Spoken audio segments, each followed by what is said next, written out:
प्रणाम। राजपुरोहित जी, हमारे राज्य में आपका स्वागत है।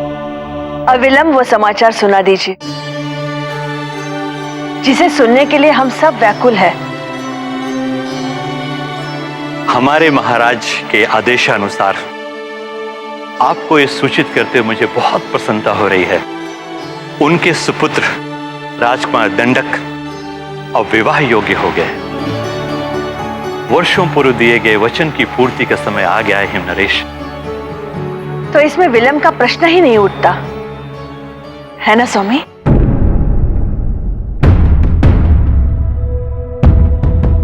राजपुरोहित जी, हमारा सौभाग्य आप हमारे राज्य में आए। पार्वती का विवाह अवश्य होगा, किंतु कब और कैसे, इन पर हम परामर्श करेंगे। हमारी इच्छा है कि कुछ दिनों के लिए आप हमारा आतिथ्य स्वीकार करें।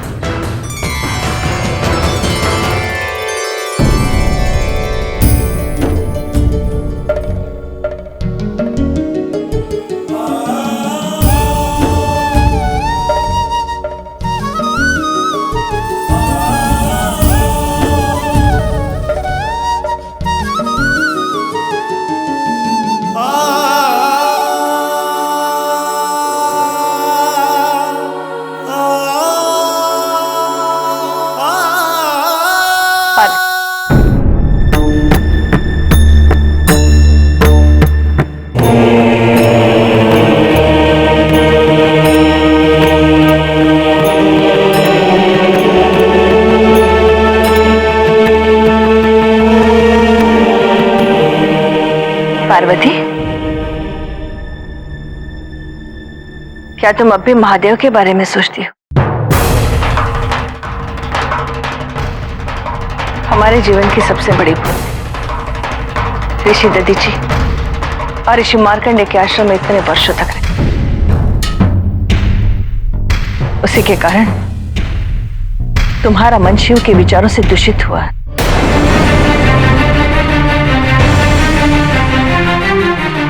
परंतु अब वो समय आ गया है कि अपने मन से इन विचारों को मुक्त कर दो।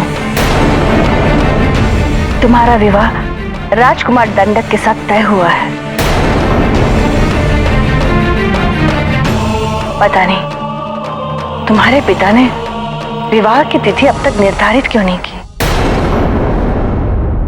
वो क्या जाने एक मां के मन की पीड़ा, जिसने इतनी संतानें जन्मी किंतु उनमें से केवल एक संतान शेष है। क्या उसका विवाह देखना मेरे भाग्य में नहीं है? हर मां का सपना होता है कि उसकी पुत्री को कोई राजकुमार मिले, वो अपनी पुत्री का घर बसता देखे। क्या ये सुख पाए बिना ही मैं ये जीवन त्याग दूंगी? मां, ऐसा मत कहिए। अब आपको हमारे कारण कभी दुख नहीं पहुंचेगा।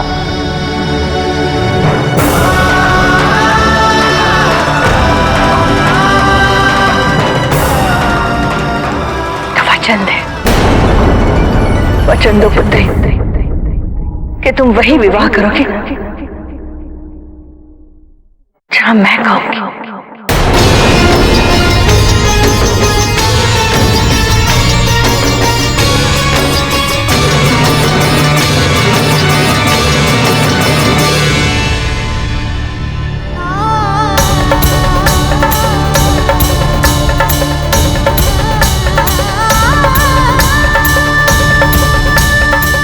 हम आपको वचन देते हैं माँ, आप जिन्हें भी हमारे लिए चुनेंगी हम उन्हीं से विवाह करेंगे।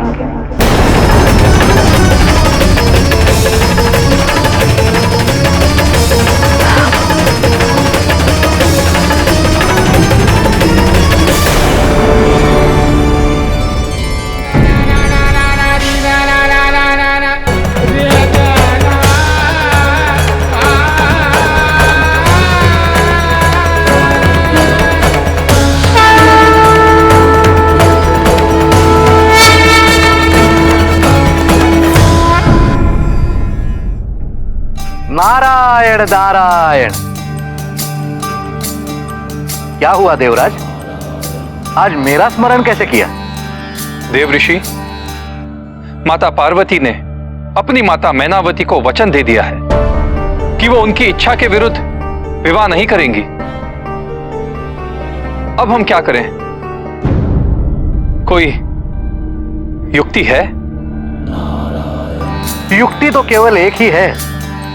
अब मुझे स्वयं जाकर मैनावती से स्पष्ट बात करनी होगी।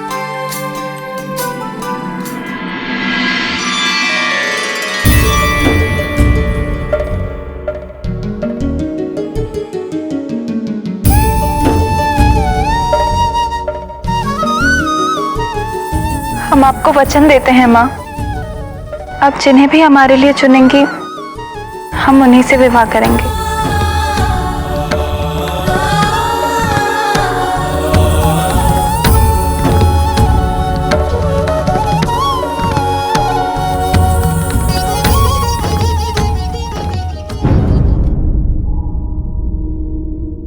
पार्वती,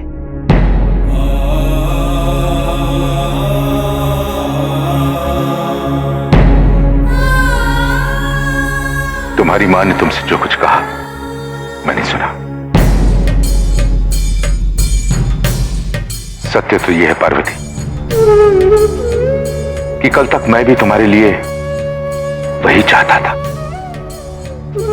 क्योंकि विंध्य के राजा को मैंने वचन दिया था।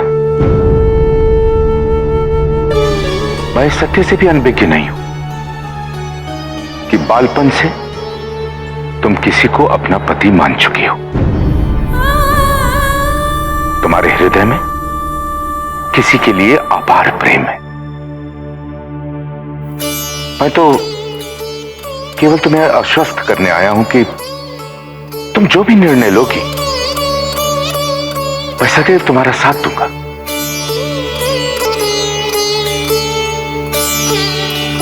किंतु अब हमारा निर्णय तो माँ की इच्छा पर आश्रित है पिताजी।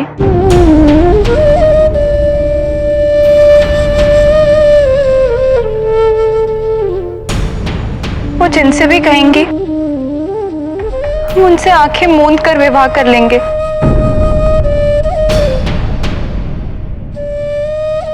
इसी में हमारा सुख है। पार्वती, तुम्हारी बात सुनकर तो मैं असमंजस में आ गया। समझ में नहीं आता कि सत्य क्या है। वो तुम ही हो ना जिसने हमेशा शिव की आराधना की,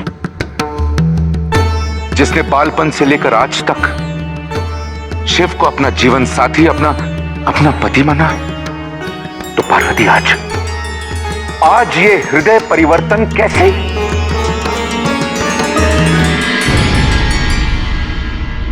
कोई हृदय परिवर्तन नहीं हुआ है पिताजी। कुछ समय के लिए हमें ये स्मरण नहीं था कि हम केवल एक युवती नहीं, एक पुत्री भी हैं। अर्थी हो गए थे हम,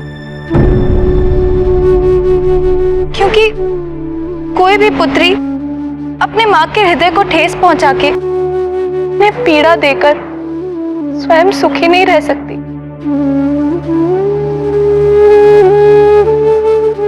हम अपनी मां की आंखों में अश्रु नहीं देख सकते, इसीलिए हमने उन्हें ये वचन दिया है, अपना पुत्री धर्म निभाया है। हम वो कर रहे हैं तो कोई भी पुत्री करेगी।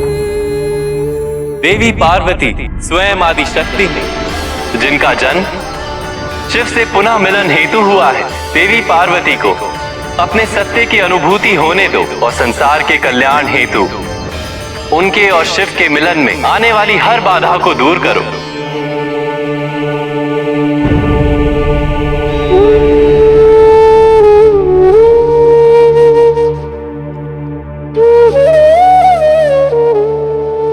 यहां से समीप है वो गुफा। कौन सी गुफा पिताजी? जहां महादेव समाधि में लीन है।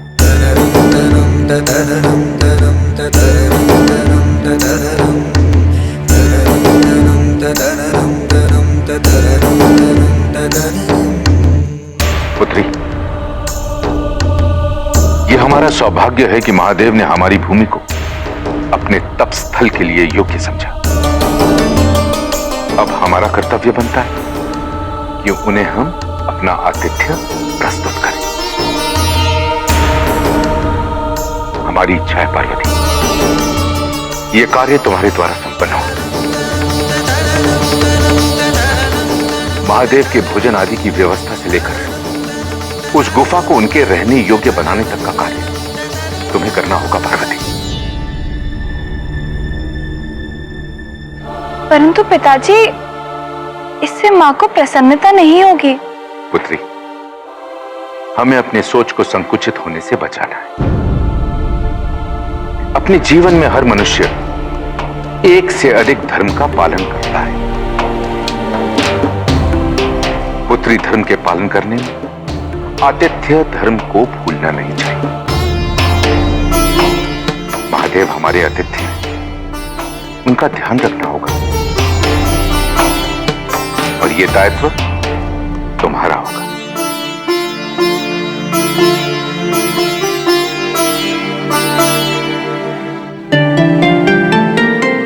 जो आज्ञा पिताजी। इसकी सारी व्यवस्था हम स्वयं करेंगे।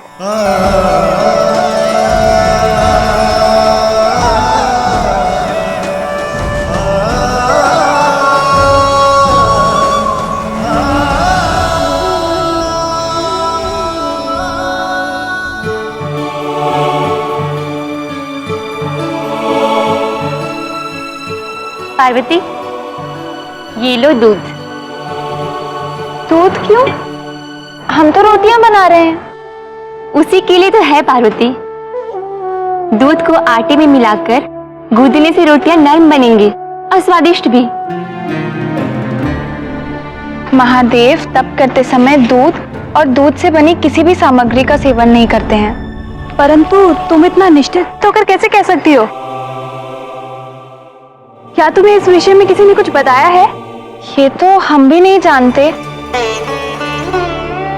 किंतु हमें आभास है कि ऐसा ही है। पार्वती, तुम यहाँ रसोई में क्या कर रही हो? और हम पूरे राजमहल में तुम्हें ढूंढ कर आए। आओ हमारे साथ, हम तुम्हें कुछ दिखाना चाहते हैं। कहाँ माँ? अरे चलो तो सही। तुम्हारे विवाह के लिए कितने सुंदर आभूषण मंगवाए हैं और हम चाहते हैं कि तुम स्वयं उसका चयन करो। आओ। माँ, किंतु हमें तो और समय लगेगा।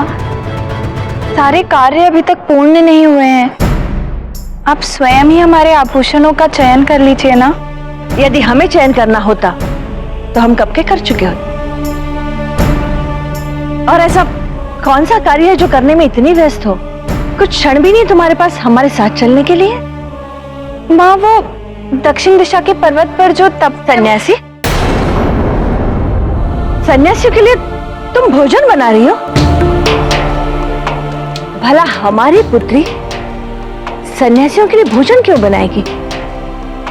माँ, वो पिताजी की आज्ञा का पालन कर रहे हैं। तुम्हारे पिताजी ने तुम्हें सन्यासियों के लिए भोजन बनाने के लिए कहा है? परंतु क्यों? एक राजा का कर्तव्य ही नहीं, धर्म होता है कि वो अपने राज्य में आए हुए तपस्वियों की, साधुओं की रक्षा करें और उनकी सेवा करें। और पिताजी अपने इसी धर्म का पालन कर रहे हैं। इस बात का तर्क लगाना तो हमारे समझ के परे है। क्या राजा की आज्ञा का पालन करने के लिए पूरे राज्य में केवल तुम ही बचे? ये काम तो जया विजया भी कर सकती है। परंतु माँ, पिताजी, हम कुछ नहीं सुनना चाहते। हम चाहते हैं कि तुम हमारे साथ चलो। जया विजया। जी रानी माँ। सन्यासियों के लिए भोजन बनाकर उन्हें भोजन पहुंचाने का दायित्व हम तुम दोनों पर सौंपते हैं। और याद रहे, यहाँ प्रश्न महाराज के प्रतिष्ठा का है, इसलिए किसी प्रकार की कोई कमी ना हो, कोई त्रुटि ना हो। भोजन स्वादिष्ट और संपूर्ण होना चाहिए। जी रानी माँ, आप चिंतित ना हो, हम सब संभाल लेंगे। आओ पुत्री।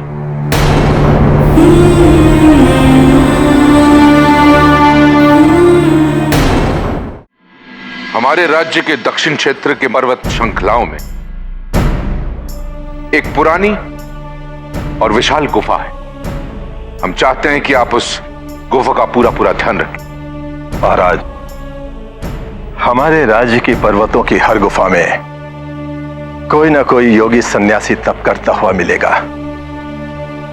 फिर इस सन्यासी में ऐसी कौन सी विशेष बात है जो इन्हें आप इतना अधिक महत्व दे रहे हैं?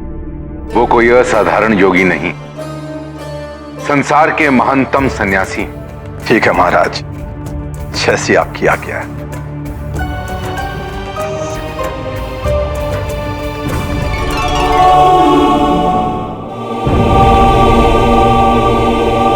जय विजय, तुम दोनों कहां जा रही हो? महाराज, हम उस योगी के लिए भोजन ले जा रहे हैं जो दक्षिण दिशा की पर्वत की गुफा में तपस्या कर रहे हैं। परंतु इसका दायित्व तो हमने राजकुमारी पार्वती को दिया था। पार्वती रानी माँ के साथ उनके कक्ष में है। वो पार्वती को उसके विवाह संबंधी किसी कार्य के लिए अपने साथ ले गई हैं। हमें गुफा में भोजन ले जाने का आदेश भी उन्होंने ही दिया है। क्या हुआ महाराज, हमसे कोई भूल हो गई है क्या? नहीं नहीं, कोई समस्या नहीं। इस भोजन को वापस ले जाओ और इस विषय में हम महारानी से बात करेंगे। जाओ। जो आज्ञा।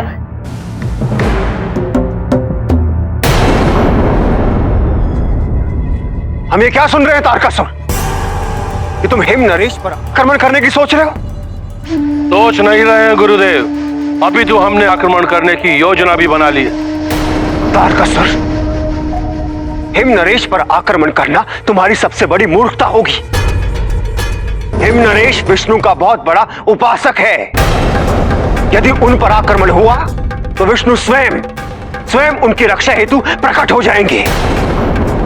और यदि विष्णु आए और उन्होंने अपना सुदर्शन चक्र चला दिया तो तारकासुर चारों तरफ विनाश होगा। हाँ, तुम अवश्य बच जाओगे, किंतु हमारी समस्त असुर सेना मारी जाएगी।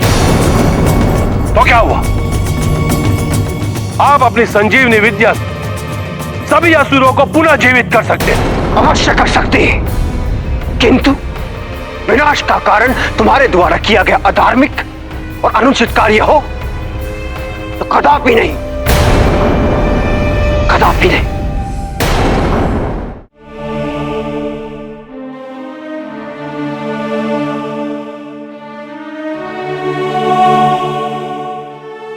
पार्वती,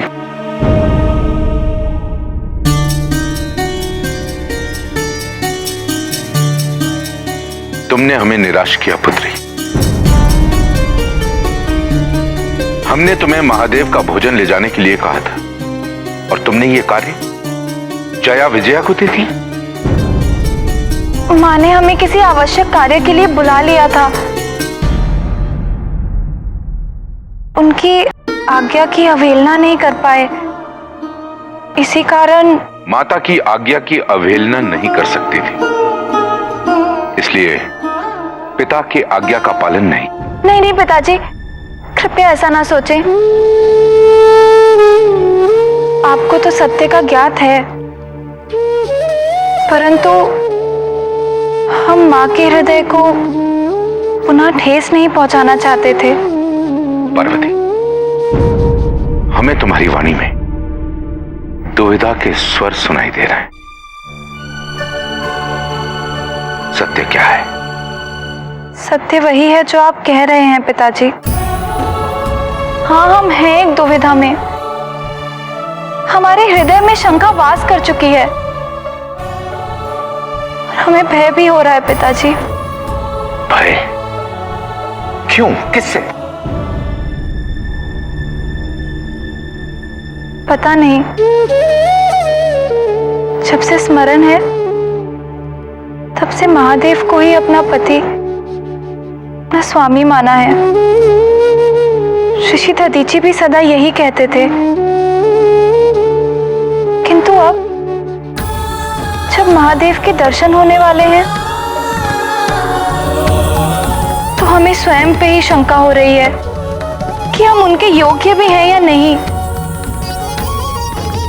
क्या वो हमें स्वीकारेंगे? यदि हमने उन्हें पुनः दुख पहुंचा दिया तो? नहीं पिताजी,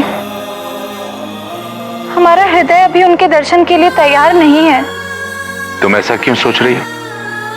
हमें स्वयं नहीं पता पिताजी। हमारा मन बहुत चिंतित हो रहा है। हमें इस प्रश्न का उत्तर ढूंढना है। कौन देगा इसका उत्तर? इस प्रश्न का उत्तर हम भी नहीं दे सकते, किंतु हमें विश्वास है कि भगवान विष्णु का आदेश असत्य नहीं हो सकता। यदि उन्होंने कहा कि महादेव से तुम्हारा विवाह निश्चित है और यह त्रिलोक की नियति भी है, तो मैं अपने मस्तक को झुकाकर इसे स्वीकार करूंगा और इस पर विश्वास भी करूंगा।